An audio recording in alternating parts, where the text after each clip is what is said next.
Hello, everyone, and welcome back. The short video is part of a series of chats I will be having with various authors who contributed a chapter to my forthcoming edited book on a brief history of economic thought from the mercantilists to the post-Keynesians. The idea for this book came about a few years ago when my co-editor, Hassan Bougrine, and I felt there were no history of thought book from the perspective of the heterodox voice aimed to the undergraduate audience. But I also wanted to do something different. So in addition to the published book, I wanted to do a series of a dozen or so video chats where I sit down with each author of the book to discuss the salient arguments of their respective contributions and to have a general discussion over the history of economic thought. I do believe this is the first time something like this is done. Now, this book is intended for an undergraduate audience, and I'm hoping that these 10 to 15-minute video chats will be used as a pedagogical tool along with the chapters. I think students will learn a lot from these videos. Today's guest is Scott Carter, who is a professor of economics at the University of Tulsa in Oklahoma. His research interests include capital theory, income distribution, Marxian and Schraffian political economy. Along with Riccardo Bellafiore, he is the co-editor of Towards a New Understanding of Schraffa, Insights from Archival Research, as well as Symposium on New Directions in Schraffa Scholarship, published in Research in the History of Economic Theory and Methodology. He specifically focuses on the intellectual and archival legacy of Piero Schraffa, including the online project Digital Schraffa, which endeavors to provide a cogent conceptual arrangement of the archival material, rendering it conducive for scientific study. More recently, he has explored the political economy of racism, specifically as regards the history and proliferation of white supremacy in the ideology of the American Confederacy. Scott, welcome, and thank you for accepting this invitation to sit down. You and I, we go back quite a long way to the 1990s at the New School doing our PhDs together. Good times. Yeah. Okay, so I'm going to get into the first question, which is a very general one. Where does Marx fit within the history of thought? Well, thank you very much, Louis-Philippe. I appreciate the opportunity to be here with this video and also the opportunity to be involved in this important project. Yes, we hear a lot about Marx these days, and a lot of it not good. He's often kind of the bogeyman. Is it Marx this, Marx that, especially when we're hearing more about the critical race theory. I'll talk a little bit about that, I hope, in this discussion. So the question becomes, who was Marx and how does he fit into our general framework, and specifically, how does he fit in with the history of economic thought? Now, to look at the history of economic thought, you need to consider it from the beginning to the current state of which it is now. In the beginning of history of economic thought, Aristotle and Aquinas, some of the scholastics notwithstanding from way back in the day, the history of economic thought can begin really around the physiocrats and Adam Smith in 1776, 1758, 1776, and certainly moving into Ricardo in the early 19th century and 1800s, et cetera. And what we saw with political economy at the time was an understanding of the nature of how value and distribution was being formed with respect to the market mechanism. We saw the market mechanism becoming more and more encroaching the way in which human society actually reproduces itself. And so what these early political economists tried to grapple with were the mechanisms by which that came about. Now, historically, what we see happening in that theory of value are two broadly conceived theories of value.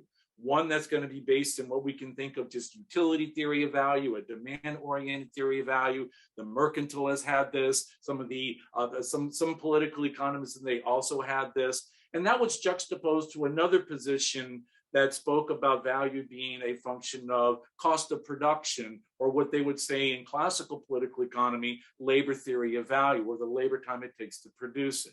And so in political economy, beginning around 1776, coming up until around 1870, you had a dominance of a paradigm that was more oriented towards the classical political economy approach, which means the labor theory of value was the way in which value and distribution was thought to be understood. And this was done by Adam Smith, who was a moral philosopher, by David Ricardo, who was was a businessman who made a fortune on the stock market. These are not radical people who were trying to, overthrow the capitalist system.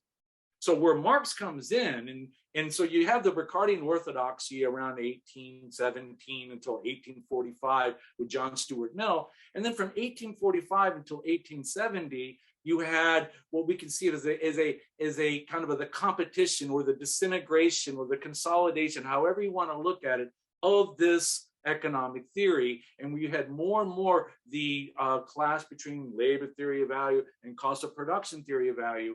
And Marx was writing in this time. And so what Marx was writing, he begins writing as a working class revolutionary in the 1840s, and he begins to understand that classical political economy and the labor theory of value has problems in as much as it doesn't explain the source of profit. And what Marx comes in, we'll talk more about this, I hope, later. Marx comes in and he has an explanation for the theory of profit that says that, yes, we argue that value is based on labor time, and I'll take you a step further and argue that profit is based on unpaid labor time. And so you have the emergence of an exploitation theory of profit in Marx, which then, according to Engels, his collaborator, spoke about, contributed to what he would call a scientific development of classical political economy.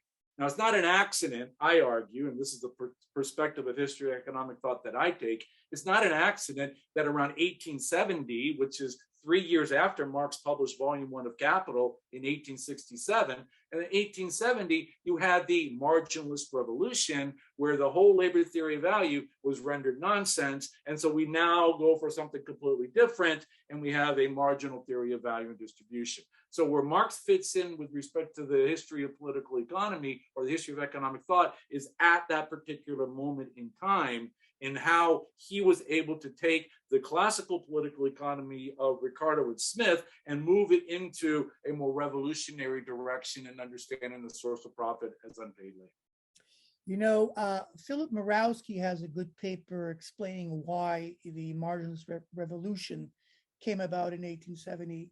And he was arguing that it is the establishment, the elites of society that rejected this idea of conflict and exploitation.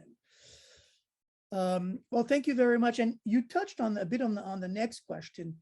There is a contribution in this book by Matthias Vernengo, another fellow New Schooler, on the classical period. So Marx is considered one of the classical authors. Why is it important to have a separate chapter on Marx? Well, if you that's a great question. And I think that because, well, in fact, what Marx has, his tome is called Capital, or Das Kapital. The subtitle is a critique of political economy. So we would argue, Marxists would argue that, yeah, we are associated with the end of the classical period, but in fact, what Marxists and Marx himself brought was a critique of the political economy of that period. That means a critique not necessarily in only a critical way. I think that to understand critique the way that Marx was talking about it, it had both a negative criticism element associated with it to show the shortcomings, as well as a positive contribution to it as well, which is where what Marx would argue the theory of unpaid labor comes in. And so what Marx was able to do was able to take the scientific, if you will, foundations in classical political economy and build upon them to arrive at a consistent and cogent theory of profit that's based on exploitation. That's juxtaposed to the vulgar economy, what Marx would call vulgar economy, which was the utility-dominated demand and supply theory of the day, of Marx's day, which Marx argued was very superficial and didn't have the more concrete understanding about the nature and way in which capitalism actually functions, which is another issue. We read Marx now because it has relevance to how we understand capitalism today.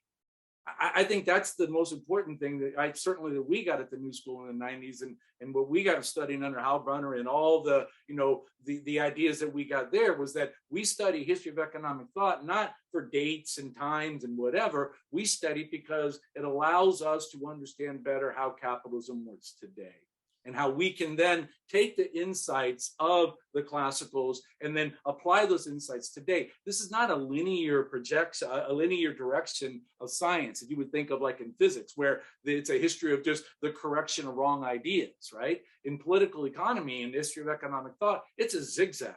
Okay, you go back and forth and you take some things that are good, some things that are not so good, and then you begin to see that, wow, the actual way in which we can understand this thing called capitalism is difficult, but so is nuclear physics, right? I mean, just because it's difficult doesn't mean we don't do it, but means that we have to do it in a manner that I think allows us to better understand and not mystify what's really going on. And it's especially important for young men and women today to know that, to understand the conditions that they're in so that they can think of ways that their parents didn't obviously think of, so that we can have a better world and our progeny can actually have something to look forward to. And unfortunately, that's saddled on the young generation. So let's touch on this a little bit. This is an undergraduate book, and the question is, who cares about reading Marx? Why would we read Marx today? What can he bring to understanding today's contemporary problems? And if you can give some example, I mean, I can think of income distribution. I can think of, class, social classes. I can think of a lot of, really important issues today that young children can understand. So if you can tell us why read Marx today? Well, I mean, Marx has a particular approach to understanding society, right? I mean, which is historical materialism. I mean, his method is a historical materialistic method where he tries to allow us to understand is that there are forces of production, the technical conditions of production, which then give rise to and are feedback from the relations of production, which are the legal structures, the socioeconomic structures, the kind of social edifice that exists up there in order to corroborate and to reinforce those forces of production. And so if we begin to see then that what Marx has given us is a way to understand the historical character of the conditions in which we live, so that we are not sentenced, right, to having to live this way all the time.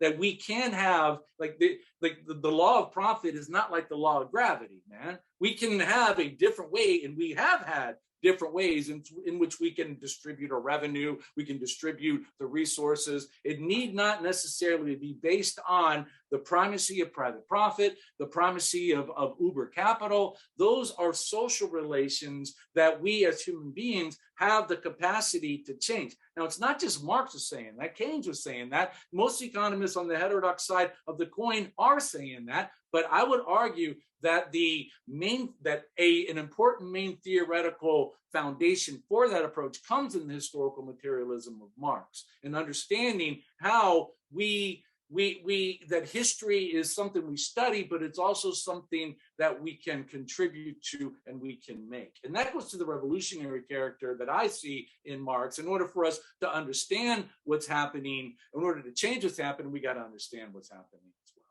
Thank you very much. Well, if you can elaborate a bit on Marx's theory of exploitation and how it plays into this analytical framework that you mentioned.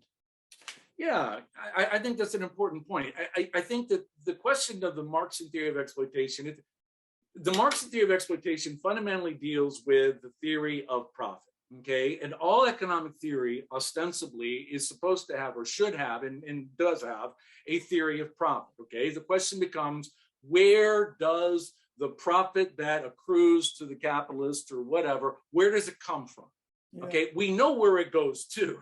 All right, we see it. We see the bank accounts, we see the transactions, and but the question is, where does it come from?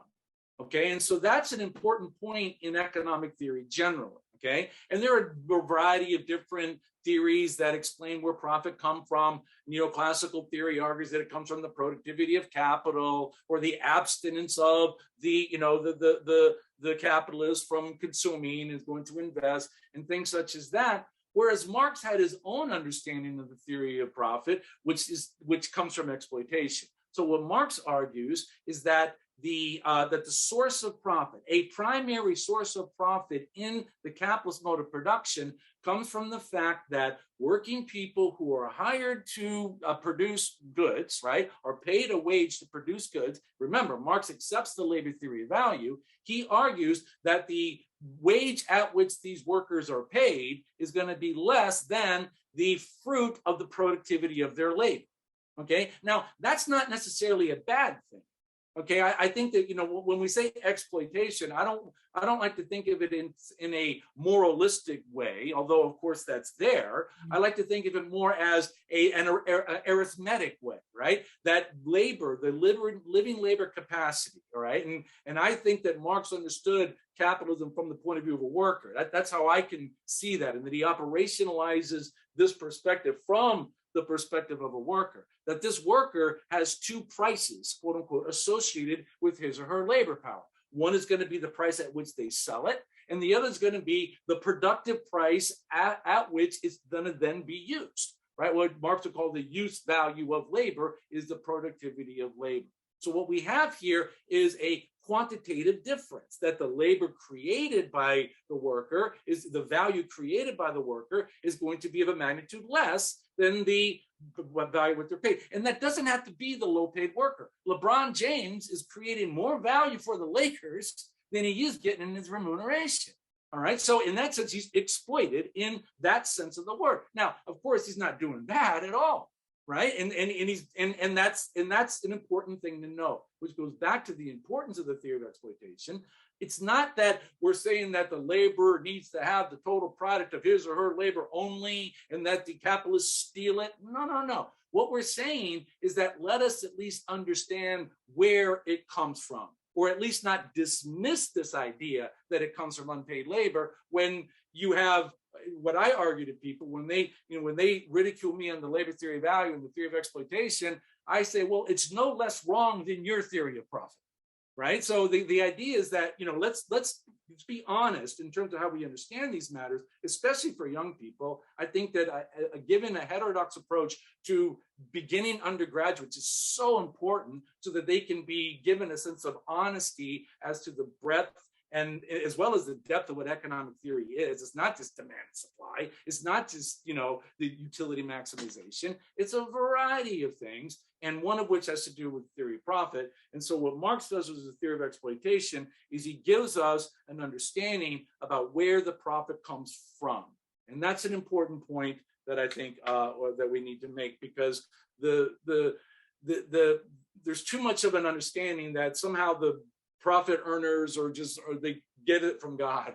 They're that brilliant. Bill Gates is that brilliant, or Bezos is that brilliant, as opposed to understanding the property relations that are associated therein, right? The idea that if you have capital, you attract more capital is called concentration and centralization, one of the key elements of the Marxian theory, which is not an aberration of competition. Marx says that's the way competition works. Now, your neoclassicals will say that's the absence of competition, but I don't want to get too far afield.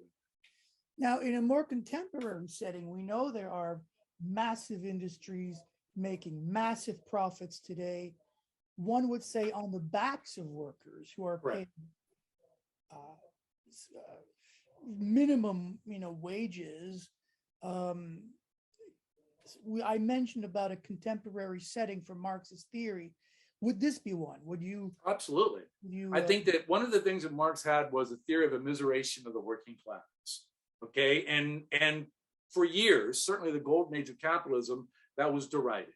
Or no, we can have it. We can have both profits and high wages, and what we're seeing now, certainly since 1980, when you had that change in the distributional regime towards a more profit-oriented approach as opposed to a more wage-oriented approach, you see that, well, maybe pronouncements that Marx was wrong was a little premature. All right, because certainly we see these days for sure more and more people are living in precarious ways, right? They're gigging themselves out there. They're doing side hustles here and there. People are just trying to make ends meet. There's and what I argue, coming from Marx, that's the way capitalism actually functions. There's no aberration. That's it. Yeah. That's it, that the aberration is going to be the high paid workers. They're the marginal ones. They're the ones that are, that's not the regular routine. The routine is going to be to make sure that working people work harder, are getting paid less, are being squeezed more, and more you have that power dynamic on the shop floor where now, you know, the arrogant elites are just out of control. But so Marx gives us a way to understand that. To come back to the question about why read it. And try to see it and figure it out yourself. Don't take my word for it. I tell that to my students. Don't listen to me in the sense that, you know, figure it out yourself. I'm here to tell you what I think and wish you the best and try to make the world better, because y'all got something you got to do. Our generation. Yeah. I mean, I look at my own evolution as a scholar from someone who was very, you know, pro Keynes in the very early days. And now today, some 20, when did we get our PhDs, right? 25 years ago, though I'm not a Marxist, I find it difficult not to refer to Marx when I see what's going on out there. It's difficult not to think about Marx and his contributions. Well, you know what? I mean, on that, I you know what? I say the same thing about Keynes for me. I look back now and I'm like, wow, you know, so I have the collective work of Keynes. I'm like, wow, yo, man, he's actually did a lot, you know. So I'm kind of trying to get that approach too, and I think your book brings that out. So congrats on that. Oh, thank you. Well, this brings us to the last question, which we touched upon, but I'll ask specifically: what is the so-called transformation problem, and why is it important? Well, that's a good question. And you hear that a lot about the transformation problem. Basically, with the transformation problem, it's going to be the price theory as we move in different levels of abstraction, okay? Marx wrote 3 volumes of Capital, or 3 volumes of Capital were published. Only one was published in his lifetime. That was volume 1 of Capital. Posthumously, Engels published volume 2 of Capital in 1884 and volume 3 of Capital in 1894. And it's in volume 3 of Capital that we begin to move to, from what we call values, begin to transform from labor values to prices of production. And so the price of production is going to be a price theory that has associated with it a uniform rate of profit, which arithmetically alters the labor value. Okay, so there is an arithmetic distinction between the labor values of volume 1 and the exploitation theory of volume 1 and the price of production in volume 2 and the uniform rate of profit, in volume 3 and the uniform rate of profit in volume 3. Now, Marx did not work this out himself. These were notes that he had actually written prior to Capital Volume 1 when he wrote those notes in Capital Volume 3. So he didn't have an opportunity to really address it. And so what you see with the transformation problem, it's almost been a cudgel. It's been used as a cudgel to criticize Marx, to say that, well, he says in volume 1, it's the labor value, but then in volume 3, he says it's something else. And so this whole transformation problem, quote unquote, has been used as a way to deride Marxian economics from the beginning in the 1890s with Eugene von Bauwerk, an Austrian economist who wrote Karl Marx in the Close of the System, Wilhelm Lexis wrote, and these are, and this is important because Marx's volume 3 of Capital wasn't published in English until the 1950s. So these are German-speaking authors who use the seeming contradiction in the value versus price in the different volumes of Capital in order to effectively render Marxist theory irrelevant. Now, it's not, okay? And so what we've been in addressing this issue, Marxists have been always kind of on their back pedal, on the back. They say, no, it's not. And by looking at the transformation problem and seeing how capitalism actually functions in terms of the price of production in volume 3, et cetera, we can show that Marx's theory does remain relevant. I don't know if I explained that as well as I needed to. Perfectly. But that would be the point. The one thing I would say on this, if I may, and I did write this down, and it has to do with the derision of the labor theory of value. And there's a letter that Piero Sraffa, who's a famous Cambridge economist, wrote to Joan Robinson, another famous Cambridge economist, in 1936. And he says Sraffa, Henry Sidgwick, who was a neoclassical economist / philosopher writing in the post-1848 time, who's kind of an apologist, a vulgar supply and demand theorist, if you will. He says, Henry Sidgwick, after lecturing Ricardo on how meaningless it is to talk of quantity of labor, goes on cheerfully himself to talk of quantities of utility. And so I again, that goes back to this idea that the exploitation theory of profit is no less wrong. The labor theory of value is no less wrong than this utility theory that we see happening. And this, what is this, cardinal or ordinal? What is this? Revealed preferences? What? I mean, if you look at and then you see the ridiculous, in my mind, ways in which, you know, these mathematical models are presented on really kind of inane and simplistic assumptions. Yeah. Scott, you couldn't have said it better. Thank you very much. Now, you mentioned the collected works of Keynes. I have about 10 volumes here, and I'm getting there, but I might have something that you don't have, which is the complete collection of Nancy Drew's. You got me on that one. You got me on that one. God bless you. Thank you very much for taking Absolutely, Louris-Philippe. God bless. Thank you. Bye-bye. Peace. Bye, Scott.